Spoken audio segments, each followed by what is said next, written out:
Коломбо е несистемен инсектицид от групата на синтетичните пиретроиди, предназначен за почвено приложение с цел контрол на икономически значими почвени вредители в началните фази от развитието на културите.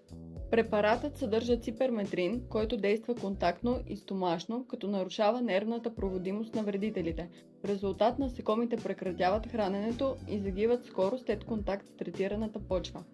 Коломбо се прилага под формата на микрогранули, които се разпределят локално в почвата, при сеитба или засаждане, в реда или около кореновата зона.